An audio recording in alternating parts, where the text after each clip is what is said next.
So today we're going to talk about breaking through your plateaus, breaking through some barriers, staying consistent when you don't feel like being consistent. That's true. Maybe around this point, people start falling off. Oh, definitely. Kind of, gym starts to get normal again with not as much traffic because those people who weren't really real about it or aren't seeing the results that they were looking for. Sorry, the chair has there's no support to it, dude. so it just falls off. So Yeah. Find a that spot. thing unscrewed. So they kind of just are and it just doesn't happen. Yeah, it happens. It's slowly, they come, let's say they're coming 4 days a week, it turns into 3, 2. But that goes back, so I was watching the one 19, so I was doing the editing for 19, and we were talking about how people start lying to themselves, and they start making those excuses, I'm going to sleep in today because I'm going to go tomorrow. Yes. Or I'm going to start doing that, and I think that's what happens right about now, because people are they have that little bit of doubt in their head, and then they start the little lies, and they tell them it's okay to keep lying about what they're doing. Yeah, that doubt just gets bigger. Oh, yeah. And we've all been there, and that's that's exactly what we're talking about. Those are the habits. Mm-hmm. Those just bad habits that automatic habit loop of I'll just do it tomorrow. Mm-hmm. And that reward, that sensation of you'll do it tomorrow. That feeling of comfortability when you're like, I'm going to work out tomorrow. It's agreed, but we know that it never happens. So what do you think causes? So we'll start with morning people because they're typically the more, I wouldn't say more committed. I guess I would say more committed because it's morning. What do you think causes them to drop off faster? For them, just lack of sleep, because for whatever reason they're getting to sleep too late. Yeah. So then they're just I'd rather just sleep in. And then there's also the people, again, they may have just been doing it wrong from the beginning in the sense of a lot of people start eating less and working out more. And if you do that for about 3-4 weeks, eventually it catches up to you. I mean, a few people get away with it and see success, right? Because they have a lot of weight to lose. But those who really don't, essentially hit that plateau 3-4 weeks in, and then they're like, whoa, I feel so tired in the morning, I need to sleep. They start snoozing it more. And all of a sudden they start missing their workouts in the morning. They're like, I have to make it up in the evening. Yeah. And I think at that point, I think the majority of the issue is they do it wrong from the very beginning, so eventually the body gets, just runs out of fuel. What do you think about the afternoon people? What do you think causes them to... Afternoon as in middle of the day type or evenings? I would say anywhere from lunchtime, so lunchtime crew. Let's go lunchtime crew. Lunchtime crew. Man, you're right, because that one really slows down. Mm-hmm. Everything slows down. I think it's kind of unrealistic because the lunchtime crew, unless you're the few who are entrepreneurs or the CEOs, you can kind of make their own schedule.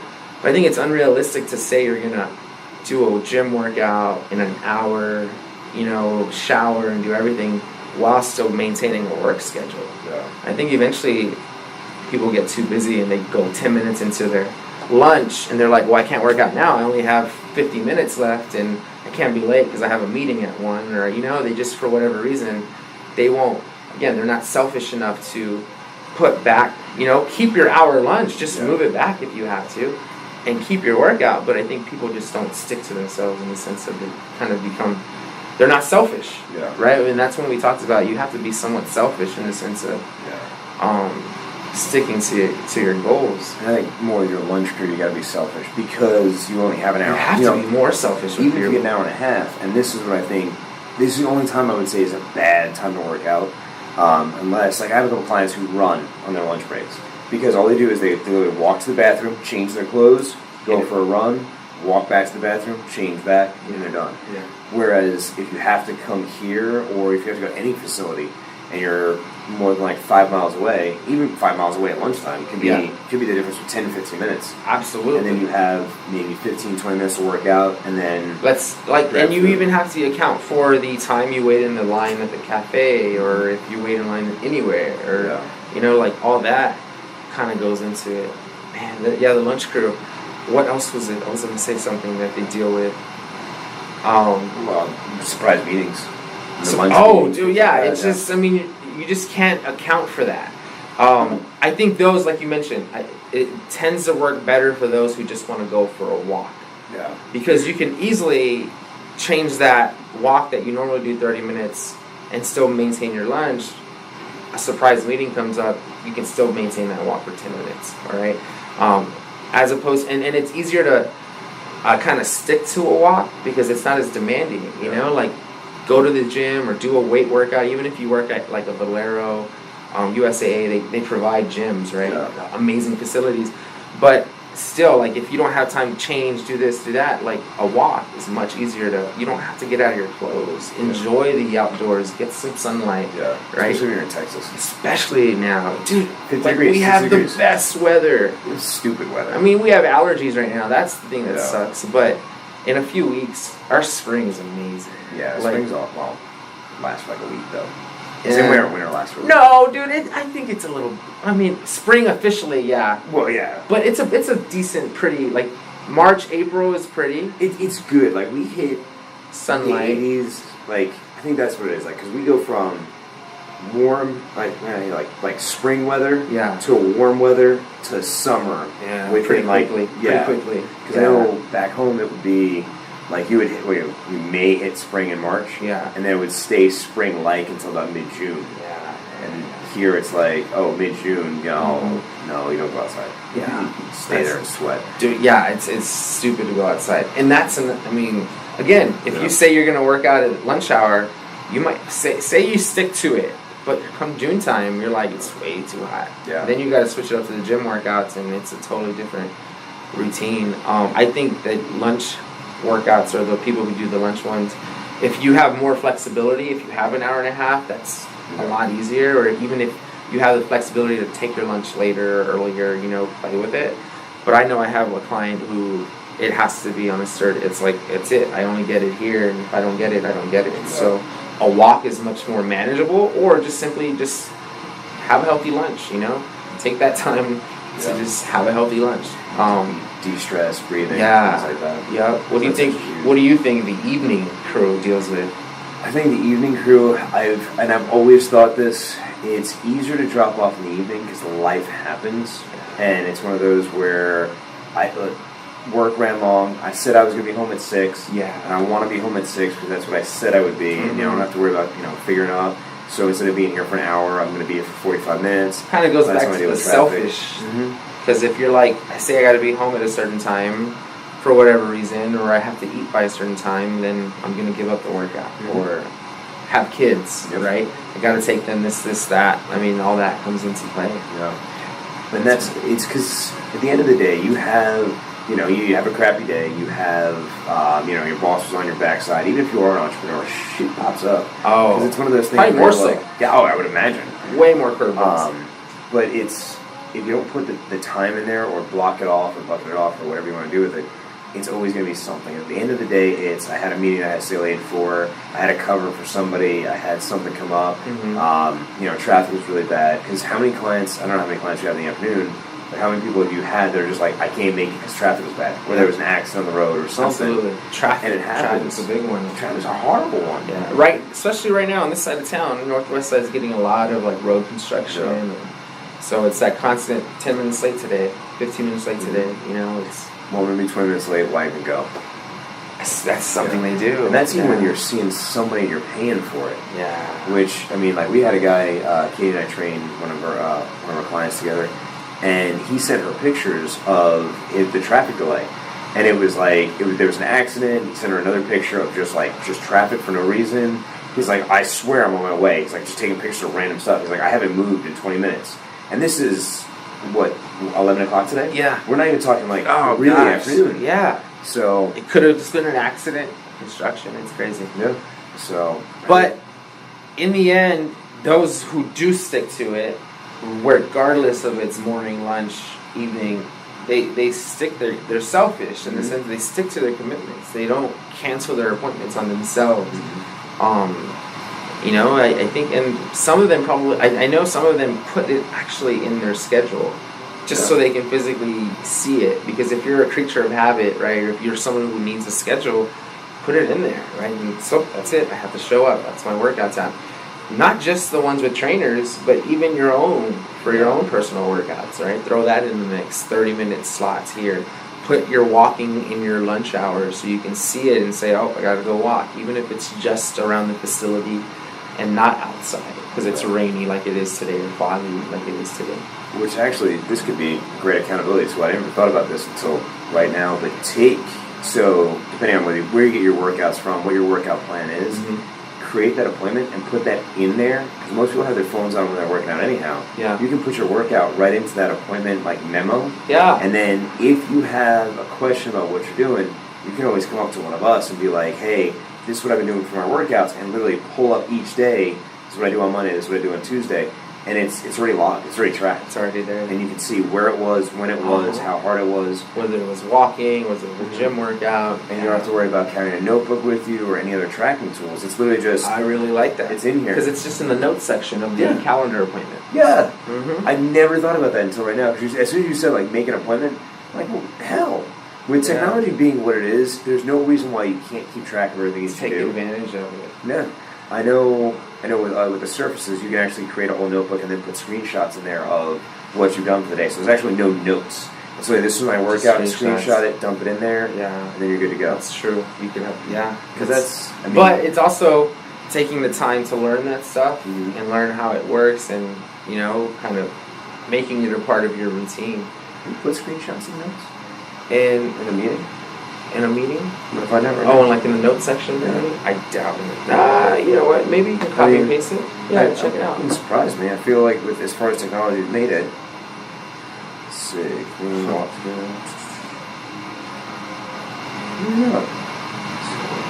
This one. This one. No, it's not. But either way. Something else to cover is if you are somebody, if that whole, right, I don't know how I want to go about this, but like let's say you are somebody that when you started working out, you're like, I'm going to eat less, right? And just kind of overall right now, think about your day. Let's say you are eating 3 times a day, breakfast, lunch, dinner, right? And you're only getting, let's say at best 50 grams of protein, right? We know if you are exercising, you probably need a bit more. So a lot of times people are eating less, right? And they start working out more. So if you did that and you're not eating enough, kind of thinking about your day, you probably have a gut feeling of like, that might be me. I'm probably not eating enough. And some of you guys work with us, so you probably heard it more than once. So that's just something where you can immediately, that's your solution, is now start eating a little bit more. Have an extra egg for breakfast, right? Or have an extra slice of chicken, right? Anything just to start increasing your calories slowly. And that's a great question, a good spot for questions, because I have a client that I work with he's dropped, let's say about 30 pounds, and he didn't have really an appetite before, and now he's like, I'm hungry all the time. And I'm like, well, your metabolism's coming up. We've tested his metabolism. His metabolism is stupid high. It's like 3,000 calories per day. Wow. And he's like, but I feel like I'm so hungry. I'm like, okay, you're also training 5 days a week. You're getting your cardio in, you're getting in the sauna, you're doing all this stuff. Your metabolism's going up, and you're trying to tell your body to eat less. Yeah. And progress is moving forward. So that's another thing. Look at your progress. If you're feeling better, your clothes are fitting better, you're feeling fitter, or any of those things, if those are progress markers that you want, and they're moving forward, I wouldn't say don't worry about what you're eating, because that's not the way I want to phrase that. But if you're hungry, eat. And then if you're curious about the fact that you think it's wrong, ask somebody. Yeah. And that's where, like, you find a trainer, in either if you're in here, comments, whatever you need to do. Yeah, but you got to ask, because your body's going to do weird things in the process of getting from point A to point B. It's not linear. It's not this, so I woke up today, I was 100 pounds. Tomorrow I'm 98 pounds. The next day I'm 98 pounds. And our metabolism is very adaptive. So, I mean, if you go not exercising to eating less and exercising, your metabolism has to deal with those changes, and it's going to go up for the stress, and then it might come back down, and then up when you see the positive adaptations of weight loss and muscle gain, right? And that's something else that some people might be dealing with, is actually seeing success and then not seeing success, right? Which essentially goes back to what we were just saying. Your body is now more efficient and just requires a bit more fuel, so start eating more. Yeah. And what would be your best practices and techniques for that? For which part? Just starting to eat a bit more. How would you go about eating a bit more? Would you focus on a specific nutrient? I don't necessarily focus on the specific nutrients. If it's an overall calorie thing, I just tell people add something at each meal. So if you're making an omelet with 3 eggs, add 1 egg. If you're making, if you're making a sandwich, instead of using like 4 ounces of chicken, use a piece of chicken that's a little bit bigger than your hand. This way it's small changes, so you're not loading a bunch of other food in there. If you find, so I have one of my ladies this morning, I was looking at her log, and it was, literally she was getting like 800 calories for the day, and she couldn't figure out why she was crashing for the workouts. She has a smoothie every morning. I told her, like, put a quarter of an avocado in there. Because this way it's just, she likes the flavor of avocados. It'll make it a little bit heavier, and it won't be so much that she's putting a whole avocado in there. Fiber, too. Yeah. That's awesome. Because that much fiber, with the amount that she's eating, that much fiber would probably jack her up. But if you're putting in a quarter, it'll get the calories in there. Exactly. So it's always a small amount of everything that you're And that's what that's the same principle I follow. Because we also have a smaller stomach because it's used to eating this amount of calories, right? And we normally eat around the same amount, right? Most people do. So if you were to just eat more, your stomach can only hold this much. So your stomach will expand eventually, but you're going to gain weight in that transition period. So by doing little bits at a time, your stomach won't go through that. It's just going to slowly increase while we still see some changes. So I had kind of a light bulb moment. When we talk about eating more this time of year and seeing success, we talk about the drop-off time, and that's where I think we start losing some people too, because you're going to be eating more, seeing success. You've been maybe super consistent for the past 5-6 weeks, and now you're seeing success. You're eating worse. You've stopped working out because your metabolism is still going up. So there's always this 6-week marker in any fitness facility. So if you're at Lifetime, if you're at whatever mom and pop fitness place, whatever, not to throw out gym names because I don't want to upset anyone. Yeah. But you start to see this decline of people right around Valentine's Day. And I have a feeling, and I've never thought about it this way, but a lot of people are feeling better, they're looking better, they're going out, they're being more social, which is awesome. But you start having this leeway in your nutrition, and it's fine. Like when people start dieting or they start changing their lifestyle, they're like, I don't want to live like this forever. And it's right about that 6-week mark where your metabolism will be revved up. So if you're eating, not that you would, but Twinkies all day, it's not having a negative effect on your body. Because your body's still trending forward. Your body still needs calories, and at that point, the calories in the form of Twinkies, your body sees it as, shit, I'm a different person, I'm more efficient, so you're at least giving me something, I'm going to take it and run. And you're like, whoa, I'm leaner. Yep. Like, man, this is crazy. And then you fall off because you're cheating and seeing success still, and then eventually you just stop coming to the gym because there's a pattern interrupt, not because you just gave it up. Go back to those old habits of just get the cheeseburgers, just eat whenever I want, just get the handful of almonds, or get the sugary fruits by itself, right? It's, man, that's true. That's a big one. And then, so I've fallen off. What do you think stops me from coming back? Like wanting to start again? Yeah. Huh, that's interesting. I think one of them is definitely pride. I think for some people, they're just like, for one, maybe the other people notice that they're gone, or they feel like other people notice that they were gone, and when they come, they'll be like, hey, welcome back, stranger. And although it's not seen harmful, they may take it a different way, like, damn, they notice, I gained weight. Look, man, what would happen? And then you come back and you see the person who started with you in the class or you saw at the gym, and you come back and they're in better shape than they were when they started, and you're like, if I would have stuck with it, I could be like that. So you start to kind of beat yourself up. Or you beat yourself up to the point where you won't even come back to the gym, or you're just like, you know what, I'll do it in another way. Yeah. Like if you try the gym thing, you're like, you know what, that didn't work for me. Instead of saying I didn't work hard, it was on me, blaming the fault on yourself. I think people end up saying that didn't work for me, I'm going to try it with riding bikes, or I'm going to try the new boot camp class, or I'm going to sign up for the new fitness thing that's happening, or, dance classes. They just find the different thing, the next thing. And I think people end up doing that whole year. Yeah. And then they come back and they're like, all right, let's try the gym thing again because it's what's hot. Or they end up going back to the gym thing throughout the year. But it's this constant pride thing that, probably keeps them from going back. And that was exactly what I was thinking, because a lot of times, and we do it, and it's not intended to ever like demean somebody, but it's like, hey, I haven't seen you in a while.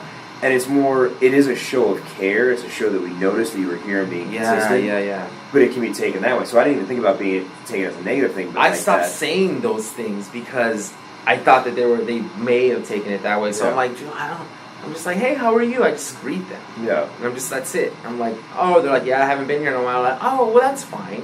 Whatever. And I've changed it, not because of that, but I started changing, have I not seen you in a while?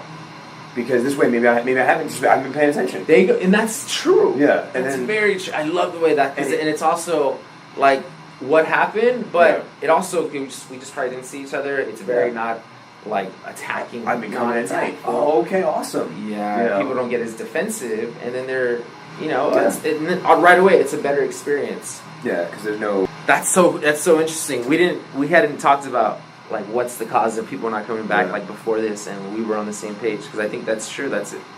I think it's an embarrassment thing, because you, in a place like this, and a lot of facilities do this now, where they do these we call them onboarding sessions, but they do these, like, intro, welcome to the gym things. Consultations, I met somebody, I told them these were my goals, I committed to it, and then I basically lied to them, so it's a good thing and a bad thing, because, not that you're lying to us, but you said this was your goal, you're super committed to it, and now, gone. Yep.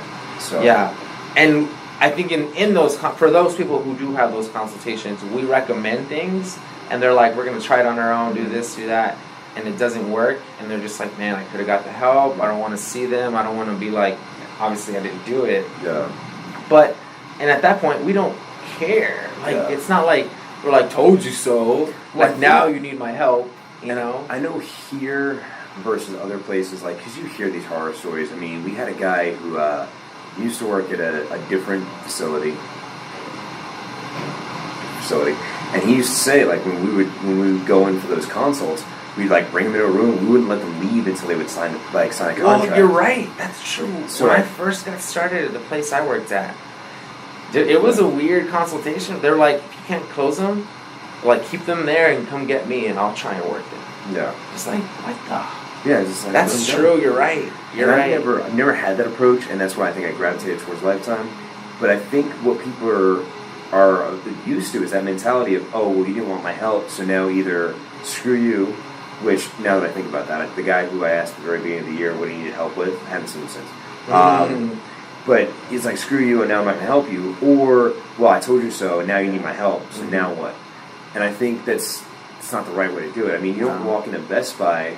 Like, the dude in the movie section, I always use this, like, whenever referring to any other business. When you walk into Best Buy and you go into, like, the movie section, the TV section, and you go, hey, I don't need any help right now, I'm just looking, they walk away. And then you go, hey, I need help. They come back, and they're like, okay, cool, what do you need? It's never, no, I'm going to help you. But I think people think about it differently because of what we do. I think so. I mean, if you go into a car dealership, like if I walk into a car lot right now, they'll think of it the same way. Yeah. Because it's just a different... Yeah, because you walk away. It's like, hey, do you need anything? No, okay, cool. Go look. You know, if you have any questions, if you want to get in a car, you just come see me. And then we'll go for test drive. But they don't do that. For some reason here, I've always wondered about that. It's just like that whole, it's got to be the whole... trainer stereotype, stigma, meathead, sometimes, that's for the people with consultations. Yeah. There's also the people who never go through the consultations, who are just committed at the beginning of the year, that I think just it goes back to they lied to themselves from the very beginning, or there was that small little window of doubt in the back of their mind when they first committed, and it's gotten bigger as it got harder, as the results weren't changing or stopped changing, and as life happened. Yeah. And then they're just like that doubt eventually gets to the point where you're like, without really realizing it, you're like back to where you were, or back to where you started, or if not worse. Yeah.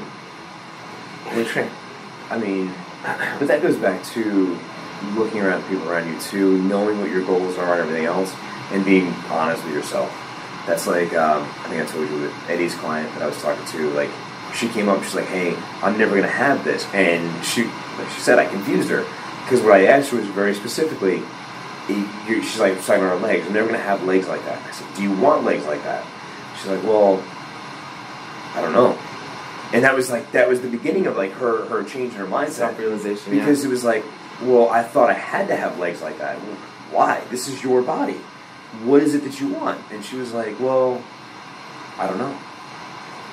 And then she said it, like she started thinking about the whole process, what her goals really were, what it really meant for her to change her body, and then go from there. Which then was, she realized body fat was what she was then really focused on. Yeah. Which a lot of people just focus on the weight, right? Yeah. Or they'll just come in, I just want to lose weight, lose fat. But there's a way of doing that. We can manipulate your weight. You can manipulate your own weight without manipulating your body fat. Oh, yeah. Right? And then vice versa. We can, and then we can do things to focus on just body fat loss. You know, just to really focus on burning fat and losing fat. But people don't want to take that advice because they think they know. They think it's simple. Yeah. I think people do think it's simple in the sense of, if I just start eating less and working out more, it's got to happen. Well, I don't know if it was on here.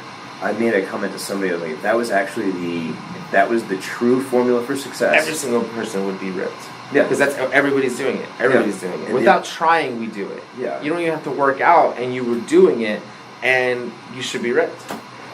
And I mean, maybe not ripped and jacked, but you would at least be so to the point where your muscles would at least show, even if they weren't big. Yeah, you wouldn't have body fat. You wouldn't have body fat. That's it. So I mean, and think about that, because this is the point where if you are failing at getting to your goal, let's look at why you're failing. Yeah. Are you failing because the scale hasn't moved, which doesn't mean anything? Because I was actually watching a podcast from this Barbell Shrug. They were talking to a guy named, I got something on my eye, Brett Contreras. He was talking about he has a twin brother, and he started working out. I think he said it was 15. He's like, and my brother and I were standing there one day, side by side comparison. He's like, I was 15 pounds heavier than him. We looked exactly the same. Because the water manipulation in his body and everything else. Yeah. He's like, so from a scale standpoint, he's like, I've been doing all this work and I had seen changes. From a physical standpoint, I didn't see the changes. Yeah. And that's what I think happens to a lot of our clients, because they'll not see the changes on the scale, but from a physical standpoint, they see the strength, they see it all.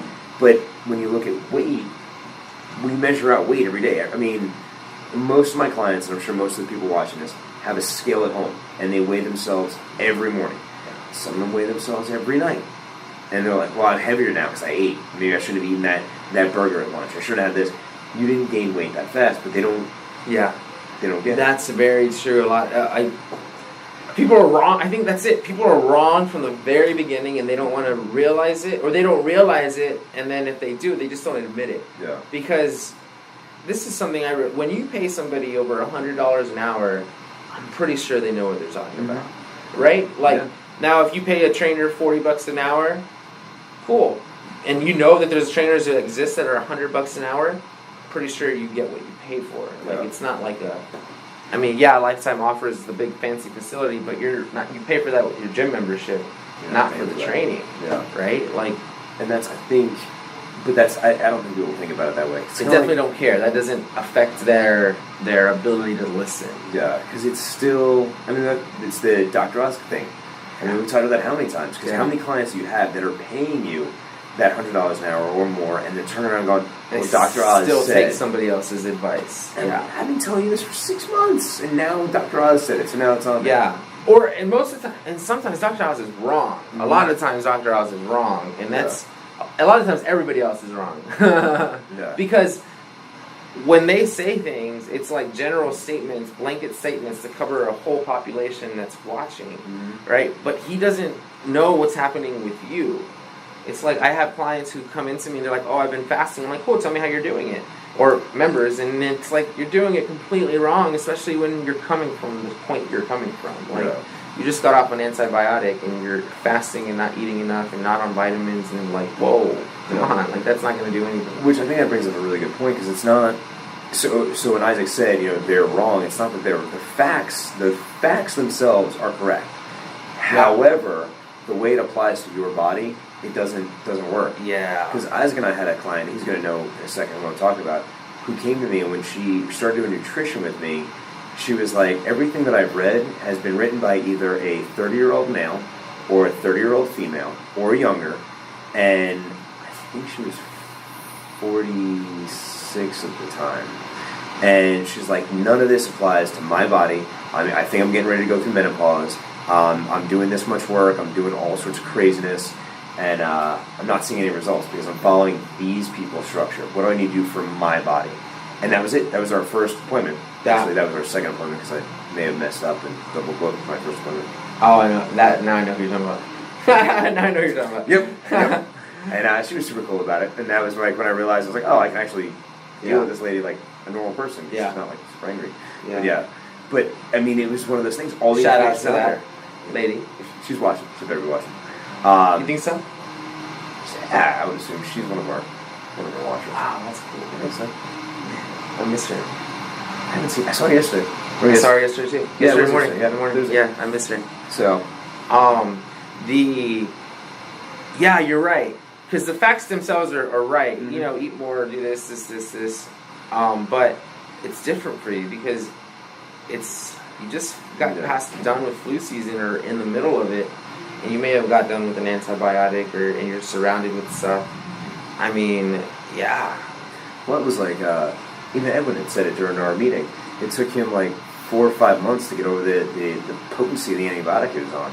It was causing him to feel like jittery and anxious. And then I remember when he came to me, because when he said it, I had forgotten about it until that point. But he's like, is it my pre-workout? I'm like, well, how much caffeine's in it? He's like, 180 milligrams, which is like a large cup of coffee. I mean, this is 300, 300, right? yeah. So, God bless me. When you have 300 milligrams coming in normally, and you're using half of what you're used to using, that's not it. Yeah. But he started realizing like it was his gut health, and even though like when I first said it, he was like, "Nah, it's not right." And he started going through. I started lifting off his symptoms for him, and then he was like, "Oh, that's exactly what I'm dealing with." There you go. I think I sent him 1 or 2 articles on like how the gut bacteria will affect like anxiety and depression. That's and he was crazy. like, "That's it's me." Interesting you say that because I started I got that. Remember that probiotic from Thorne? Mm-hmm. I started that one up again, and I can feel a difference in the anxiety because I have some slight anxiety, where I can definitely feel a slight difference. It's cool. Yeah. Well, there was so I did. Because I had stopped the probiotic for a while. I had just not done it, and I was like, all right, I think I'm gonna start it up again. I've noticed like if I do, so I made an interesting shake the other day, but I noticed something weird about it. And the first time I had it, I actually got anxious while I was drinking it, which I think was like the bad bacteria like dying. Because it was bone broth, avocado, celery. In my bone broth, I put turmeric, cayenne pepper, Himalayan salt, chicken. Oh yeah. And then something else. And I started drinking it halfway through. You and I put was like, chicken in there? Well, chicken in the bone broth, like chicken bones. Oh, gotcha. I said it was some black pepper. And nice. And in the shake, I put the avocado, I put the celery, I put everything else, and I blended it all up. And then when I was drinking, I got halfway through, and I started feeling like anxious. And I was like, something's not right here. So I put it in the fridge, and I finished it yesterday. I got all the way through it, no problem. I felt great. I felt more relaxed. I had an amazing night's sleep. But just from like challenging the gut bacteria. Yeah, dude.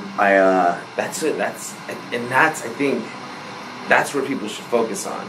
Is starting with their gut health. It's a constant battle of what you eat and drink is going to feed the bad or the good. And if your bad's winning or your bad's got a head start, like it probably does, it's got a head start going into this thing, the amount of healthy food, it can't ever beat it unless it's in large amounts, which would be, you would have to eat more, right? So to kind of help with that and eat healthier foods.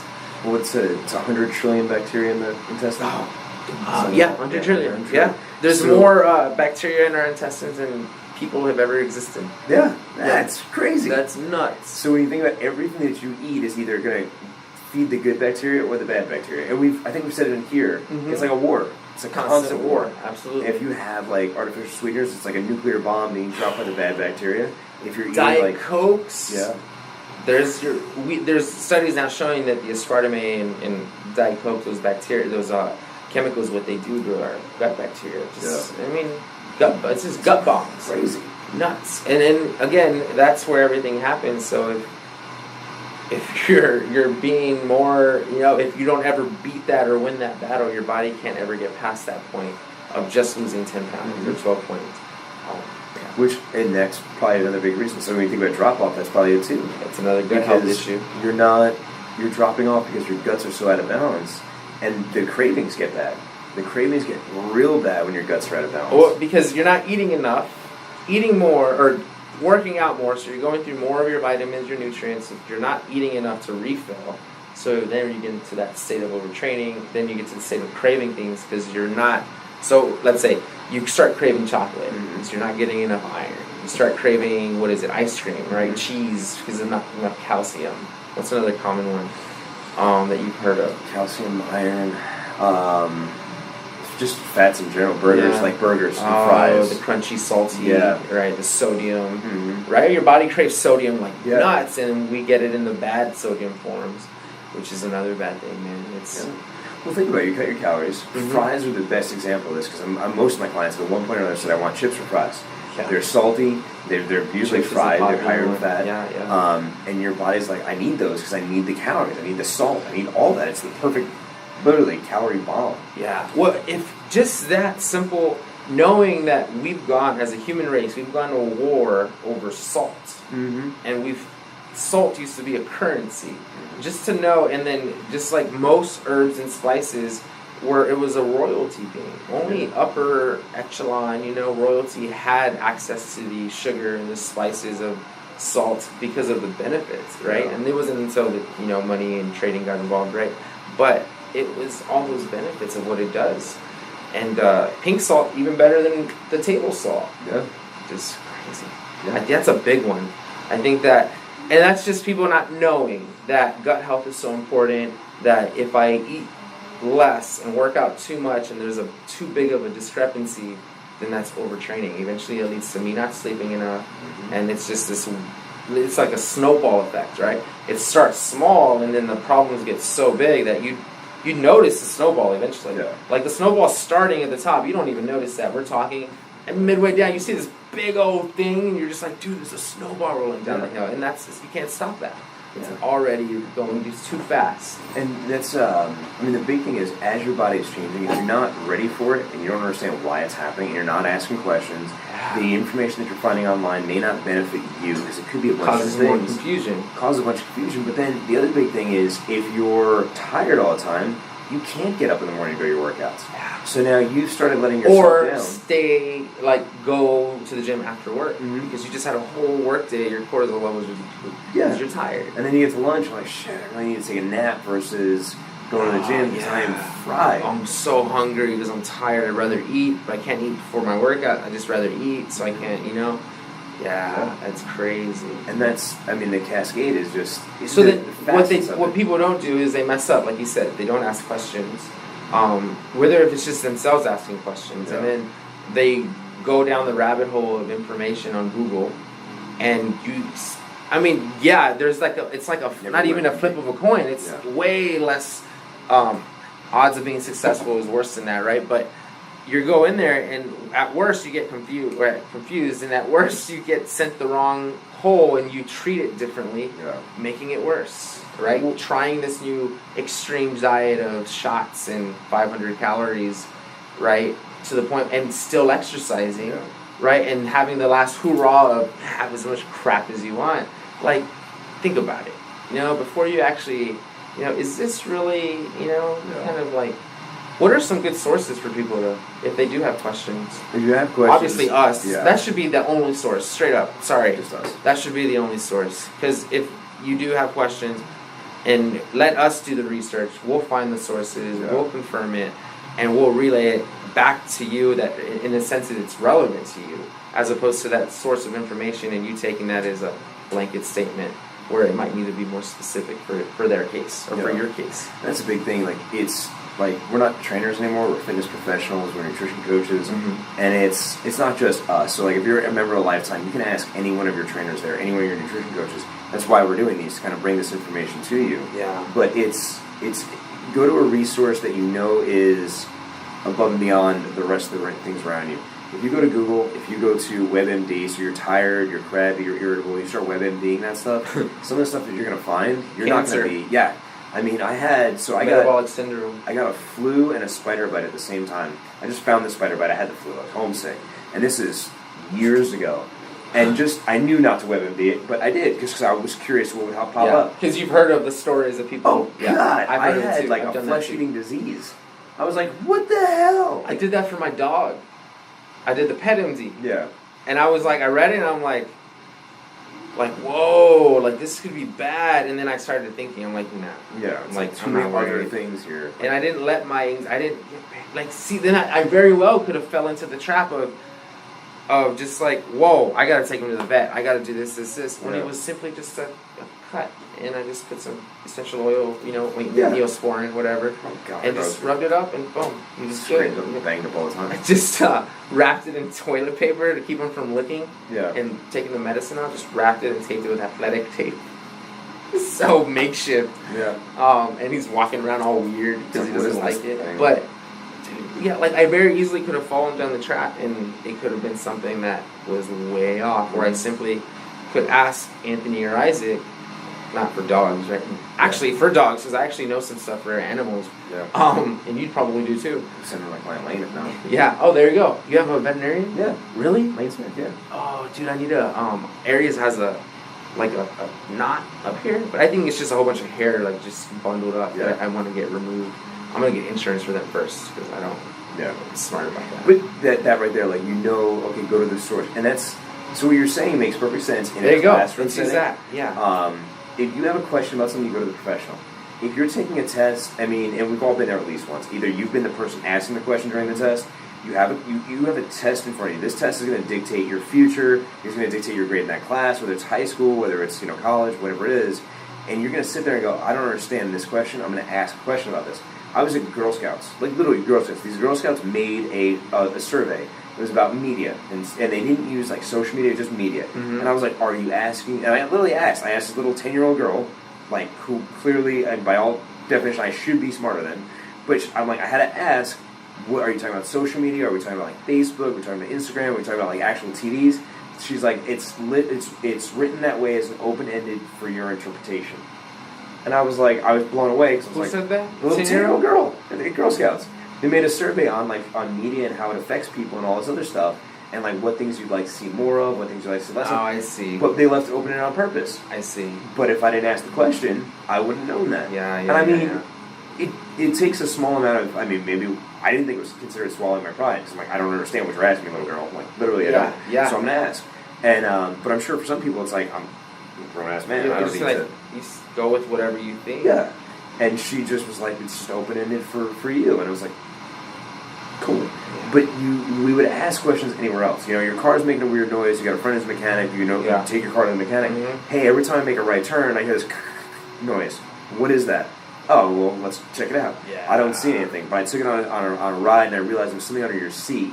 It was like you had some pins underneath your seat, and they're clicking around. But, that's so true, happen. though. There's times where, for whatever reason, the radio's turned down low, and I hear chains rattling, and I'm like, what's my engine doing? Yeah. And then I'll put my arm down, just take a listen, and the change happens to stop. Yeah. And I'm like, oh no shit. It's so funny. We make some, but yeah, gotta just ask questions. And I think a lot of people too don't associate those symptoms, headaches, or being tired all the time.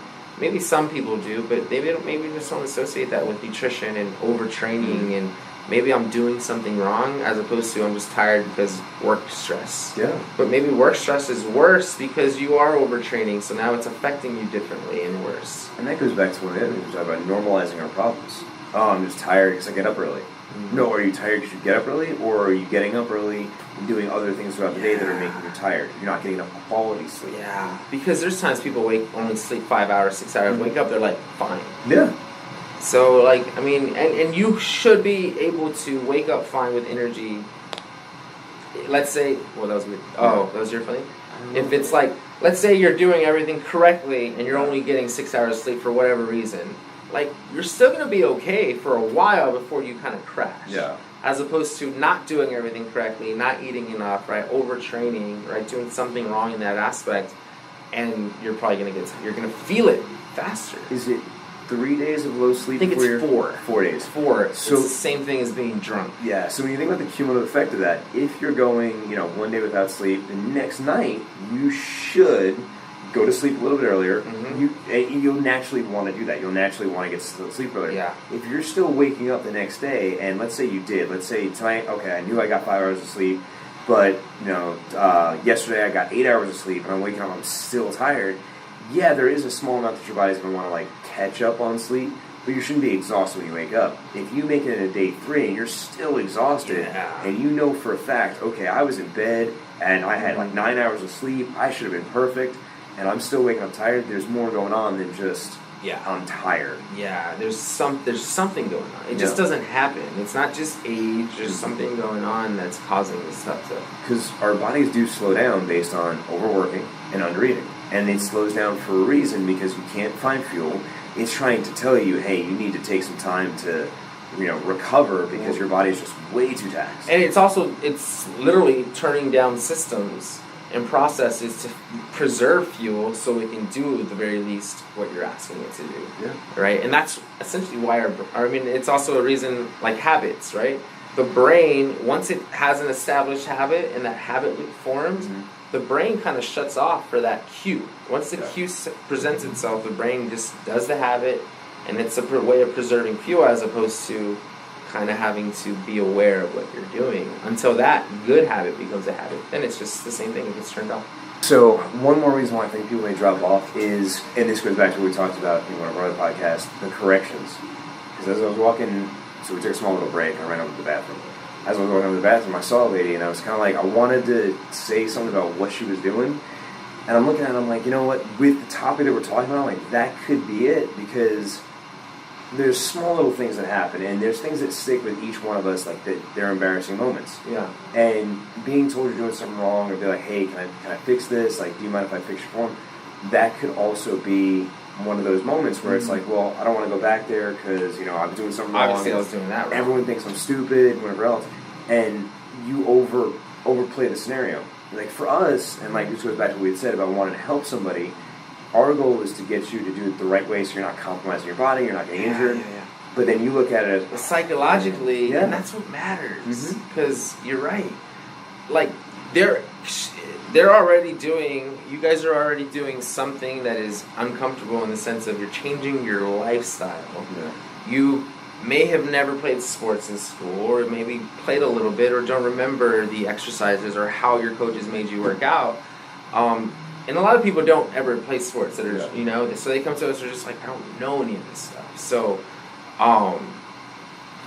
so like, it's an uncomfortable feeling. They're already uncomfortable. They don't want to, they're already just like, I don't feel smart. Yeah. So when they get told that they're doing it wrong, I think they do run with it. And they're like, well, if I'm doing that wrong, I'm probably doing the whole thing wrong. If I'm doing the whole thing wrong, then am I hurting myself more? Am I helping myself more? And it's like, well, I don't want to ask them for help because they know I'm doing it wrong, and they're just going to sell me, or I don't have any money, and I don't want to put any money towards that, so I won't even ask the simple question. Yeah, right? Which is actually something like, I remember when I first started working, before I started working as a trainer, I was working out at a gym, and somebody asked me if I needed help with something, and I was like, well, yeah, I do, but like I can't afford training because I'm a teenager. And they're like, no, we can just help you, we can answer the questions. And I don't think people... And again, this, like, my personality is one, I'm going to ask questions. I like questions. I also understand the why. So to me, it doesn't ever come across to not ask the question. Yeah. But I guess for a lot of people, they assume, like, asking a question. Yeah. And it will tell you, like, there will be a point where, and I've had clients I've had this conversation with, like, there's a lot of questions you can ask, and it gets to a point where I will tell you we need to sit down, we need to do a consult, we need to do those things so we can actually dedicate time to it. Yeah. A question here, a question there. Not that big of a deal. No harm. But I don't think people realize that you can ask the questions. Like, if you're going to take like an hour to ask questions, then we're going to have to set up a plan. Yeah. Or take advantage of free workshops. Yeah. Like, this is a perfect example, right? Like, you have a question, go to the YouTube page, go to the Facebook page, right? Go to the Instagram and just send a direct message. Yeah. And we can literally start the process of we're probably going to ask you a question to help answer the question in the sense of, what are you eating? What have you done the last few weeks, right? Or, I had somebody email me saying should I be doing less almonds if I'm trying it? The Quick Start guide from Pro Coach told her to only have about a thumb of almonds, and she says she's having more than that to help get her calories up. Yeah. And she says, well, should I be doing that? I'm like, well, let me see what your overall day looks like so I can better answer that. Yeah. So that the conversation begins, and now your question is going to be answered as opposed to not answered or forgotten about.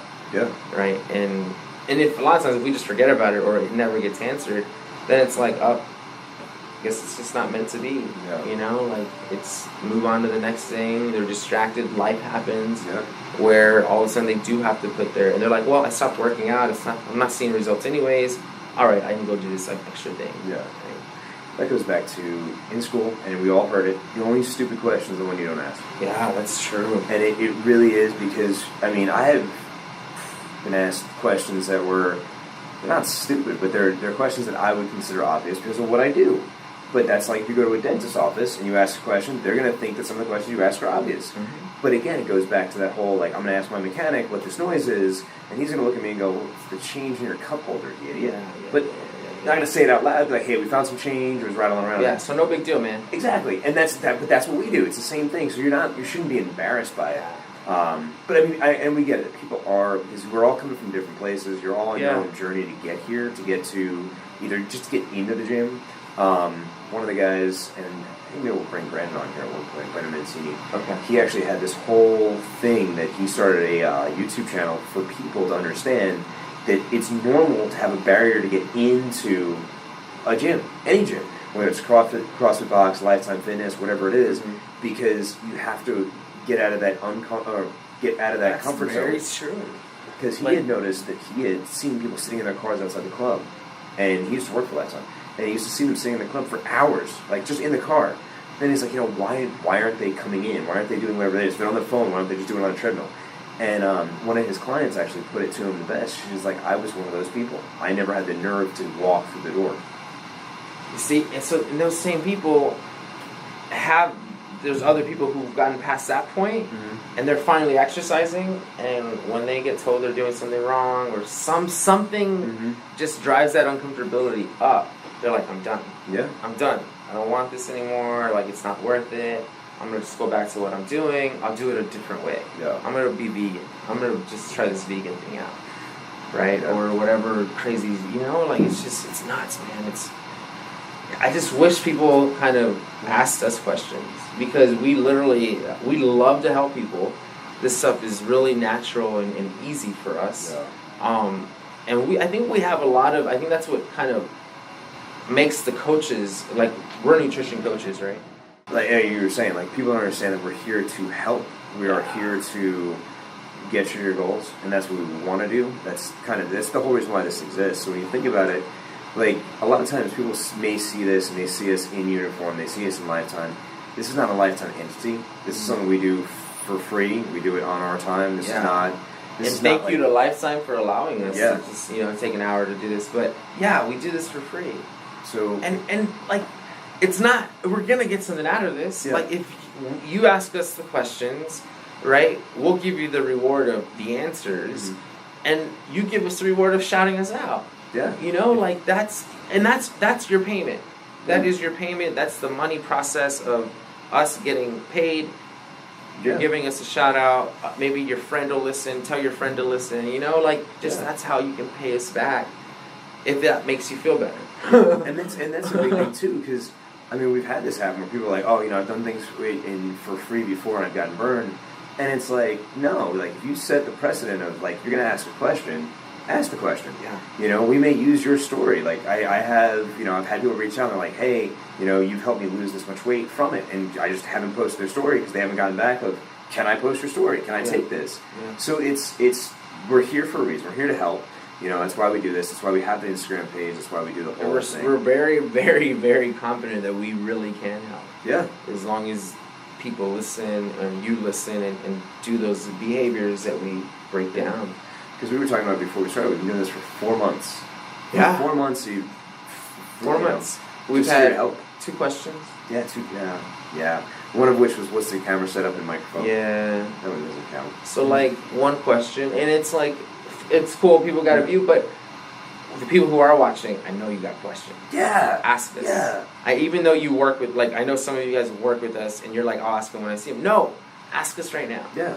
It helps us out in more ways than one. Yeah, don't hesitate, and this is one of the biggest things, and I talk to my clients about this, I talk to Katie about this all the time, I talk to Ava about this, the moment you choose to hesitate is the moment your goal gets further away. Yes. And it's okay, well, and I have the same problem, and we all do. Like, I have to text this person, all right, I'll text them later, because I don't want to text them now and then not be able to answer them back. Who cares? Yeah. If you were to send us a message right now and say, hey, this is my question, we may not get to it for 2-3 hours, but the question's there.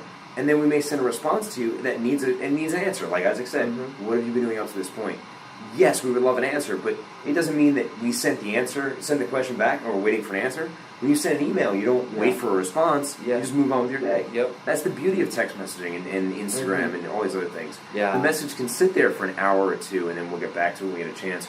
Or you'll get back to us when you get a chance. Yeah. So don't worry, I don't have time to actually dedicate to this. It's fine. You can send us video messages. So I mean, that's the cool thing about Instagram. If you don't want to type everything out, you can actually take a video of you recording, hey, I got a question about this, and then we can listen to it, and we'll see that it's an image or whatever it is, and we'll see it, we'll open it, and then we'll be able to go, oh, okay, cool. Absolutely. So that's I guess that's our summary for the day. Yeah, just if you need help, ask. Don't get frustrated and give up until you've asked questions to get help. Exactly. Because technically, you didn't really try unless you went to the experts and asked the questions. Why is this happening to me? What do I need to change? And then the next step is try what we recommend. Yeah. Right? And let us know, and we'll keep adding to the results, to the benefits. Yeah, definitely. Absolutely. Like the fall-off point, the plateau point, is this working? Is this worth it? And that's when you have to ask, right? Yeah. If you're not asking at that point, then you're giving up on yourself. Yeah. And it's at this point, like, it's very important for people. They're like, obviously, if you ask the question and it comes out like, hey, let's sit down for one session, pay the $65, or for an hour, pay the $100, and let's get you dialed in with a plan specific to you, and then put you out on your way again on your own to try it. And I guarantee you, if you do what we recommend, they'll see the results. You'll see the results. But yeah, I guess that's everything. Awesome, guys. Remember, ask your questions. Recommend us to a friend. Refer a friend over to the show. Yeah, bring a friend. Bring a friend. Like, share, subscribe. Since Stephanie's not here, she's still here, but she'll be here next week stuff. or the next episode. Yes, sir. Awesome. All right, guys. This is Isaac. This is Anthony. Have a good one. Thanks for checking us out. If you like this, go ahead, like it, share it, subscribe. Check us out on Facebook and Instagram.